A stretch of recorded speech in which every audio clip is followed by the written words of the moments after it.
My cousin used AI to frame me for abuse. My parents believed her and left me homeless, so I returned with proof that exposed her lies and shattered them all. I am a 24-year-old guy, and up until about 2 years ago, I had what most people would probably call a pretty decent life. It wasn't anything crazy special, but, comfortable. My parents ran this small business, like a local supply chain thing. I do not want to get too specific. While we were not rich or anything, they made enough that I never had to stress about basic stuff, like some of my friends did. Quick disclaimer before I jump in. This is my main account, but I am using fake names for obvious reasons. I do not want any more drama than I have already been through. I grew up in this medium-sized city in the Midwest, being vague on purpose. Sorry. We lived in one of those typical suburban neighborhoods where everyone knows everyone else. Our house was not anything fancy, just a regular 4-bedroom place with a decent backyard where I used to play video games with my friends after school. My parents, let us call them Dan and Amy, were pretty cool, honestly. They worked hard but always made time for family stuff. Dan would help me with my math homework, even after working 12-hour days, and Amy somehow managed to show up to all my school events while running their business. Looking back, I took a lot of that stability for granted. The person I am going to talk about in this story is my cousin. I will call her M. She is my age, literally born 3 months apart, and we basically grew up together. After her dad, my Uncle Jake, died in a car accident when we were about 8, her mom, Kate, well, she kinda just checked out. After Jake died, Kate started finding herself, or whatever, which basically meant leaving M with us while she traveled around Europe with her yoga friends. Man, thinking about how M and I used to be makes this whole thing even more messed up. We were literally like siblings. She would come over after school almost every day, and we would do our homework together, play Pokemon on our Nintendo DS, and just hang out. M was actually really cool back then. She would cover for me when I snuck out to meet friends, and I would help her deal with all the drama when Kate would randomly show up and try to play mom for a week before disappearing again. My parents basically became M's second parents. They would buy her school supplies, take her on our family vacations, and even got her braces when Kate forgot to send money. M had her own room at our house and everything. Dan and Amy never complained about the extra expenses. They just treated her like their own kid. I remember this one time in middle school. M was supposed to be in this big school play. She had a main part and everything. Practiced for weeks. Kate promised she would fly back to see it, but surprise, surprise, she never showed. M was trying so hard not to cry backstage, but I could tell she was about to lose it. My mom literally dropped everything at work, rushed to the school, and sat in the front row, recording the whole thing on her iPad. That is the kind of stuff that makes this whole situation so crazy to me. We were actually family, not just see you at Christmas kind cousins, but real family. M knew all my embarrassing stories, I knew all her secrets. We had all these inside jokes that drove everyone else nuts, but I was not some perfect kid or anything. Yeah. My parents had money for college and stuff, but I worked summer jobs at this local game store just because I wanted to. I played a ton of video games. Probably too many, if you ask my mom. I was decent at school, but not like straight A's or anything. Just a normal guy, really. Meanwhile, M was actually pretty smart back then, like consistently top of our class kind of smart. She had this thing where she could just remember everything she read. Teachers loved her. Everyone thought she was going to end up at some fancy college doing something amazing. God, it is weird writing all this down. I have not really thought about the good times in forever. I have been trying to forget everything, to be honest. Funny how things change, right? It all started changing around junior year of high school.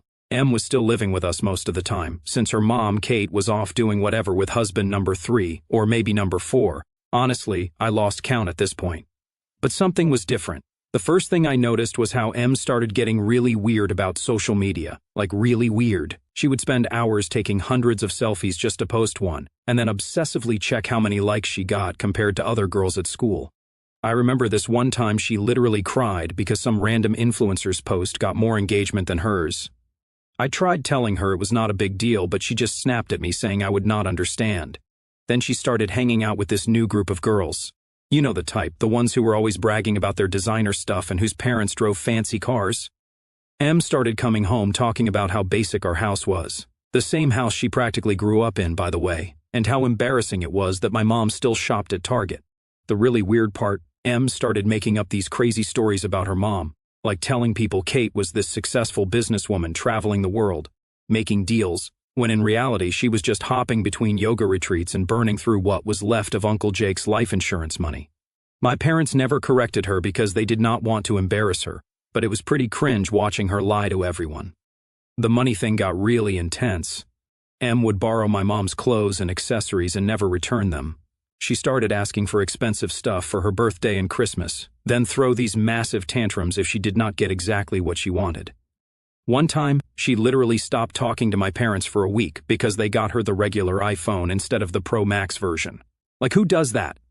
But the thing that really started freaking me out was how she got into this weird AI art stuff. At first, it seemed pretty innocent. She was using these apps to edit her photos, make them look more aesthetic or whatever. But then she started getting obsessed with these deep fake videos and AI image generators. She would spend hours in her room messing with them. I remember walking past her room one night and hearing her laugh about something. She was on Discord with those new friends of hers, joking about how they could literally ruin someone's life with this technology. I did not think much of it at the time. God, I wish I had. I just thought it was typical edgy teen stuff. The really messed up part is how she started using people's photos without asking.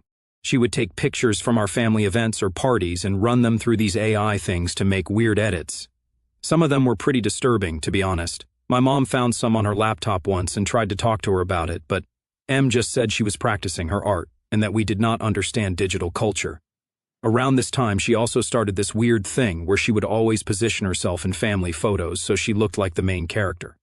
She would throw a fit if she was not in the center, then post these super edited versions where everyone else was kind of blurred out or cropped weird, but she looked perfect. My dad tried to joke about it once, asking if the rest of us were just NPCs in her game. She did not talk to him for 3 days after that. The really creepy thing, she started taking pictures of me when I was not looking. I would be doing homework or playing games, and I would catch her sneaking photos. When I asked her about it, she would always have some excuse ready. Oh, I am making a family photo album, or it is for a school project. But she never showed me these projects and no album ever appeared. I tried talking to my parents about how weird she was getting, but they just chalked it up to teenage girl stuff and said she was probably just struggling because of her mom being absent. They kept making excuses for her because they felt bad about her dad dying and her mom being useless. Everything really went to hell when senior year rolled in. Everyone was talking about college plans, and I am not going to lie, I was pretty excited. My parents had been saving up for my college fund since I was born, not like a massive trust fund or anything, but enough that I could go to a decent school without drowning in debt. They were always super transparent about it, showing me the account statements and everything, so I would understand how saving worked. Here is where I messed up. One night, Em and I were hanging out in our basement gaming room playing Smash Bros. Like we used to when we were kids. She seemed more chill than she had in months. So when she asked about my college plans, I did not think twice about telling her. I told her how my parents had saved around $80,000 for college.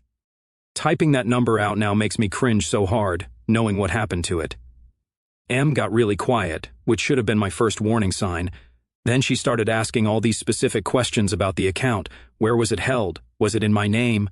When would I get access to it? Stuff like that. I remember exactly what she said next because it was so weird. Must be nice having parents who actually plan for your future instead of blowing all your dad's life insurance money on yoga retreats in Bali. I tried to sympathize, told her maybe she could apply for scholarships or financial aid. I even offered to help her look for part-time jobs so she could start saving. She just gave me this look. I do not know how to describe it, like she was looking through me instead of at me. Then she started ranting about how unfair everything was. How her mom had promised to help with college but spent all the money on her new husband's business venture. Spoiler, they were all scams. How my parents treated her like family but never thought to save any college money for her. How I did not deserve the fund because I was not even that smart and just got good grades because teachers felt sorry for me helping my poor orphan cousin. Her words, not mine. I got pretty pissed at that point. Told her she was being ungrateful considering my parents had basically raised her for free. Big mistake. Huge mistake. She stormed out of the basement and I figured she just needed to cool off.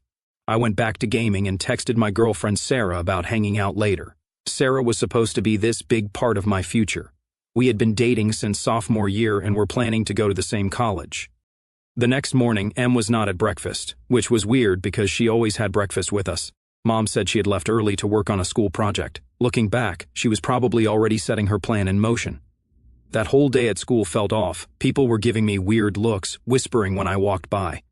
Sarah was not answering my texts. I figured maybe there was some dumb rumor going around. You know how high school is. But this was way worse than any normal high school drama. I got home that day, totally clueless about what was waiting for me. Quick note, writing this part is pretty rough. I had to take a few breaks. Even 2 years later, this still hits hard.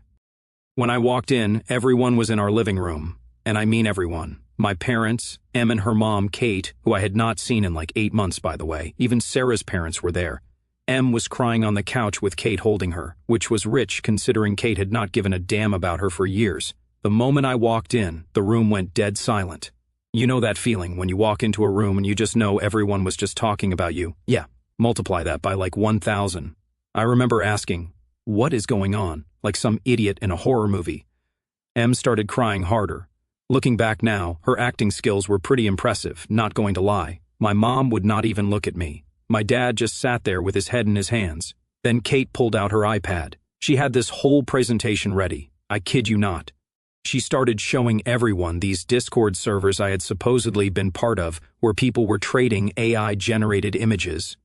She had screenshots of conversations that looked like they were from my accounts, talking about using Em's photos. She even had fake bank statements showing transfers from crypto wallets that were supposedly mine. The worst part, this stuff looked real. Like scary real. Em had spent months learning how to use these AI tools, and she knew exactly how to make everything look legitimate. She even added little details like inside jokes we used to have, making the fake conversations sound exactly like how I actually type. What did you do? Dad asked. I tried to explain that none of it was real, that I did not even know how to use most of this tech stuff, but Em had thought of everything. She said that was my cover, that I pretended to be bad with technology so no one would suspect me. She even used my gaming hobby against me, saying I learned all this stuff through dark web gaming forums or whatever. Sarah was there too. She had not answered my texts all day because she had been with Em, who was finally opening up about her trauma. Sarah could not even look at me, just kept holding Em's hand and glaring at me like I was some kind of monster.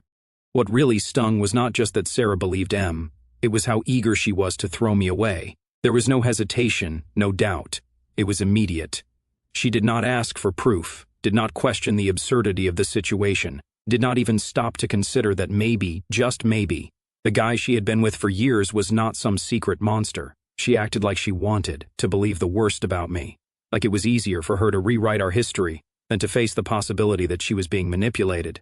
And the worst part, she did not just believe it, she helped him.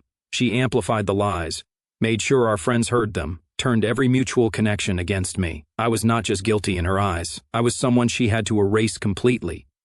And you know what is really messed up? Em used our whole history against me. All those years we spent growing up together, all the time we spent in each other's rooms, all the family vacations. She twisted everything into something sinister, made it sound like I had been planning this for years. I kept trying to defend myself, but everything I said just made it worse. When I mentioned how Em was the one always taking secret photos of me, she started crying harder and said I was trying to Darvo her. I had to Google that later. Apparently it means deny, attack, reverse, victim, and offender. My dad finally looked at me, his face cold. How long has this been going on? I lost it. Are you serious? You are actually believing this? You are all crazy for believing this nonsense. Em is lying. She is just jealous about college. She wants my college fund. Bad move. Really bad move. Em let out this exaggerated sigh, shaking her head like she pitied me. I knew he would say that. That is exactly why I told you guys he would bring up college to distract from what he did. Kate exploded. Oh, we are way past that. You think this is just some sibling drama? You do realize they can press charges for this, right? I was not even listening anymore. My mom was just sitting there silent, tears rolling down her face. She would not even look at me. I turned to her, desperate. Mom, you know me. Please, you know me. Before she could react, Em gasped, her whole body shaking. No, do not let him near me. She stumbled back, clutching her chest like she could not breathe, then just collapsed, wheezing, full-on hyperventilating on the floor. It was honestly an Oscar-worthy performance. That was it for my dad. He grabbed me by the shoulders and shoved me toward the door, voice like thunder. Get out. I froze. Dad, you are not my son. He spat. I will have your stuff packed and sent somewhere, but you are not welcome in this house anymore. And just like that, it was over. I tried one last time to tell them Em was lying. Want to know what my mom finally said to me? I wish I had never had you. I walked out of that house with just my backpack, phone, and wallet. I did not even have a jacket. It was March in the Midwest. Sarah blocked my number that night, and I spent that night in my car in a Walmart parking lot. That first night in my car was probably the longest night of my life. It was like 30 degrees Fahrenheit outside, and I only had my thin hoodie. I kept trying to text people, but everyone had blocked me. Em had done her work well. She had even reached out to my online gaming friends. My Discord was blowing up with people calling me a creep before I just logged off everything. The few people who had not blocked me yet were sending screenshots of Em's posts about me. She was playing the victim perfectly, posting about how she was finally free to speak her truth and how she hoped other victims of AI abuse would feel empowered to come forward. She even started some hashtag about AI safety that was getting traction in our school. The next morning, I tried going to my job at GameStop. Yeah, I still had that part-time job from earlier. My manager took one look at me and said they had heard what happened and that they could not have someone like me working with young customers. I got fired on the spot. I was down to like $167 in my checking account. My savings were all in that college fund that I did not have access to yet. Credit card, yeah. My parents had already called and reported it lost, so it was canceled. They really thought of everything. I spent the next few days between my car, the public library for warmth and Wi-Fi, and this 24-hour McDonald's where this one night shift worker would let me hang out if I bought a coffee every few hours. Shout out to Marcus. If you are reading this, you probably saved my life. Those nights, I was getting desperate enough to consider some really dark thoughts when my phone rang. It was my Aunt Paula, my mom's sister, who lived like 4 hours away in this tiny town in the middle of nowhere. She was the only person who bothered to ask for my side of the story. I sat in that McDonald's parking lot and told her everything. The whole thing about Em's jealousy, the AI photos, how she set me up. And you know what? She actually listened. Like, really listened. Not just waiting for me to finish so she could tell me how disappointed she was. When I finished talking, she was quiet for a minute. Then she said something I will never forget. I believe you. I lost it. Started crying right there in the parking lot. I had not cried through this whole thing until then, but those 3 words just broke me. Paula told me to stay put. That she was coming to get me. She said she had to work a shift at the hospital first. She is a nurse, but she drove down right after. She asked if I could hang on for 12 more hours, the longest 12 hours of my life. I was scared Em would somehow find out and stop her from coming. I kept having these paranoid thoughts that everyone was watching me. The McDonald's Wi-Fi kept showing these ads about AI technology, which really messed with my head. Finally, at like 2 o'clock in the morning, Paula's old Subaru pulled into the parking lot. She took one look at me, had not showered in days, wearing the same clothes, probably looked like absolute garbage, and just hugged me. Did not ask questions, did not judge, just hugged me. She had brought me a warm jacket, some food, and a pillow for the drive back. We stopped at an ATM where she took out some cash, for me. I found out later she had to dip into her own savings for that. The whole drive back, she just let me sleep while she played old 90s music really quietly. Remember how I said Em was good at social media? By the time we got to Paula's house, she had somehow found out I was fleeing town and posted this whole thing about how it proved my guilt. She even got Sarah to post about how she was glad the truth came out before it was too late. Paula just took my phone and locked it in a drawer, said I needed to focus on surviving right now, that social media could wait. She set me up in her spare room. Nothing fancy, just a twin bed and a desk, but it felt like a palace after sleeping in my car. You know what the really messed up part is? Em had been to Paula's house before on family trips. She knew exactly where I was going. But I guess her revenge fantasy did not include the boring part where her victim had to actually survive afterward. Those first few months at Paula's were rough. Like really rough. I basically became a hermit. I spent most days just staring at the ceiling in that spare room, trying to figure out how my life had imploded so fast. Paula would bring me food, but I barely ate. I lost like 20 pounds in the first month alone. The worst part was the nightmares. Keep in mind, I had grown up with social media, right? Like everyone my age, I was always online. But now, every time I saw a phone camera, I would have a panic attack. I kept thinking everyone was recording me, that Em was somehow watching. Paula had to put a piece of tape over her laptop camera because I was convinced Em could hack into it somehow. Paula was literally an angel through all this. She worked night shifts at the hospital but still made sure to check on me during the day. She started bringing home these random books from the library. Looking back, I think she was trying to show me I could still have a future. About 2 months in, Paula sat me down for a real talk. She said I could stay with her as long as I needed, but I had to start doing something with my life. I could not just hide in her spare room forever. She was right, but man, the idea of facing the world again was terrifying.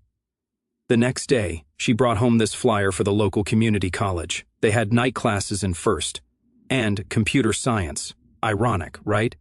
The same tech that M used to destroy my life could maybe help me rebuild it. Paula offered to help with the tuition. I found out later she took out a small loan for this. I still feel guilty about that. Here is where it gets kind of boring, but like, good boring.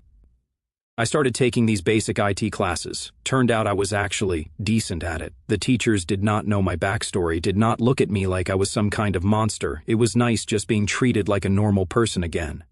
I got a job at this local computer repair shop too. The owner, Mike, was this old dude who did not give a damn about social media or drama.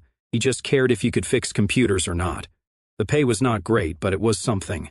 Plus, I was learning stuff I could actually use. I started making a routine for myself. Work at the shop during the day, classes at night. Paula would leave dinner in the microwave for me when she had night shifts. Sometimes we would catch each other for breakfast, me just getting home from late classes, her just getting up for work. We would share coffee, and she would do her crossword while I studied. The panic attacks got less frequent. I started being able to go to the grocery store without thinking everyone was staring at me. I even made a few acquaintances at school. Not friends exactly, more like people I could do group projects with without freaking out. I found out later that M was still posting about me sometimes. She had made this whole narrative about how I had escaped justice and was probably continuing my crimes somewhere else. But you know what? Her posts were getting less attention. People were moving on to new drama. I knew because for the first time in months I let myself look. Not directly, hell no. I was not about to give her the satisfaction, but through an old classmate's public Twitter thread where people were dragging her for being a clout chaser. Someone had linked one of her dramatic survivor posts and the replies were brutal. Wait, was not this debunked already? One person commented. Another said, girl, if you need money, just say that. And then I saw the one that really made my blood run cold. Some random account asked, did not her family give her like a ton of money for college? What happened to that? I clicked. Biggest mistake. Buried in the replies was a screenshot of M's old post from right after everything went down. Some long, rambling caption about how she was finally getting the support she deserved, alongside a picture of her acceptance letter to some fancy out-of-state university. Someone else chimed in. Was not her cousin supposed to go to college too? What happened to his fund? I sat there staring at the words, my stomach dropping because I already knew what happened. I just never wanted to admit it to myself. The day I got kicked out, my dad had said, "You are not my son." And I guess he meant it because instead of saving my college fund for me, hell, even just leaving it sitting in the account, they gave it to her, all $80,000 of it. She took my entire future and set it on fire. And for what? Clout, designer handbags, a fake influencer career. I do not know how long I sat there, but Paula must have seen my face because she gently took my phone from my hands. You do not need to do this to yourself, she said. But it was too late. The damage was already done. Paula helped me set up a new email, new phone number, new everything. Not to hide, just to start fresh. The only connection to my old life was this one burner email account I checked sometimes, just in case anyone from my past ever wanted to hear my side of the story. No one ever did. The weird thing is, I started getting kind of okay, not happy exactly, but stable. I started learning about how AI actually works in my classes. I learned about digital forensics, how to spot fake images, all that stuff. Too late to help my case, but it still felt good to understand it. Around the 1-year mark, I had this moment. I was sitting with Paula, watching some stupid cooking show. Both of us exhausted from work and school, eating takeout pizza, and I realized this was my life now. Small, quiet, boring, but mine. No drama, no social media fame, just existing. But then my parents started trying to contact me.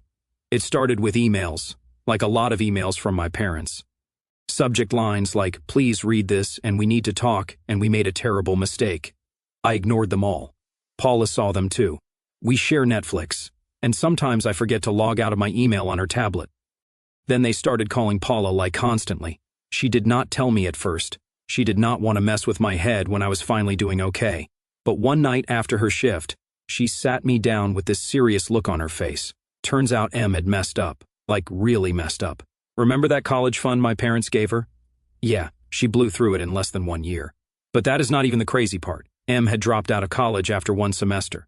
Told my parents she was taking classes online while she was actually using their money to try becoming an influencer. Bought followers, paid for shoutouts, the whole want to be famous package. But that still was not enough for her.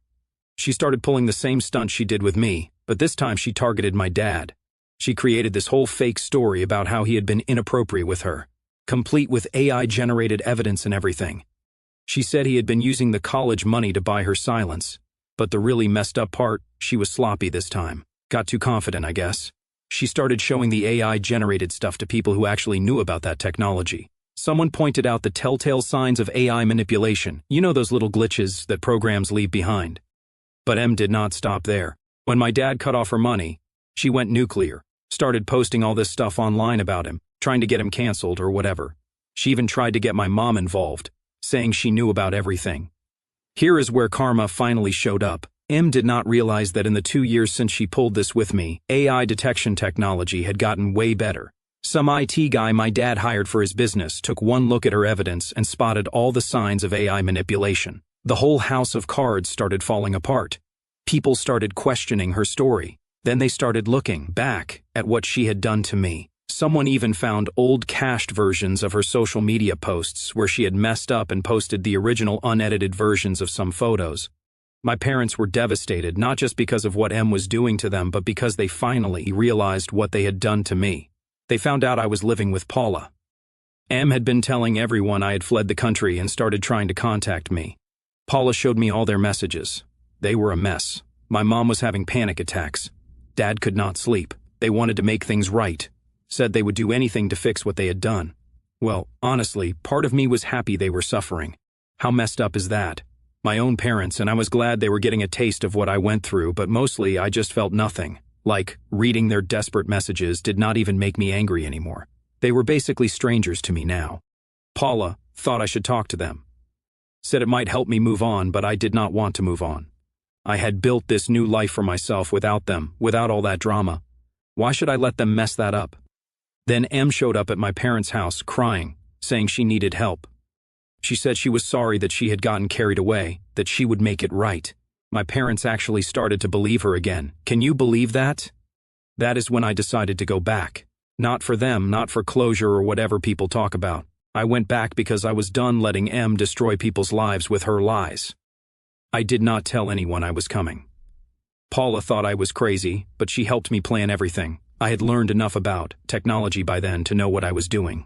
The first thing I did was buy one of those tiny hidden cameras, just a basic one that could record audio and video. Paula helped me test it to make sure it was not obvious. I also set up my phone to record backup audio, just in case. I found out through Paula that Em was staying at my parents' house again, playing the whole repentant cousin act. She was still posting on social media about her journey of healing or whatever, but now she was mixing in vague posts about my dad being inappropriate. Classic Em, keeping all her options open. I showed up on a Tuesday afternoon. I chose that time because I knew my parents would be at work. I did not want them involved yet. Em opened the door and man, it was weird seeing her in person after everything. She had changed her hair, was wearing these expensive clothes, probably bought with my college fund, but that manipulative look in her eyes was exactly the same. She tried to act shocked, started doing her whole trembling victim act, but I just stood there calm as hell. 2 years of therapy coming in clutch, I guess. I said I wanted to talk. That is it. No accusations, no yelling, just talk. She tried to say she was going to call the police, but I think something about how calm I was freaked her out. She let me in.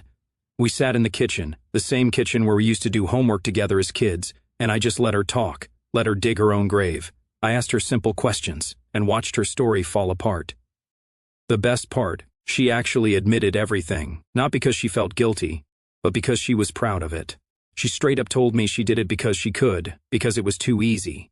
She said she learned all about AI tools from some Discord servers, spent months planning everything.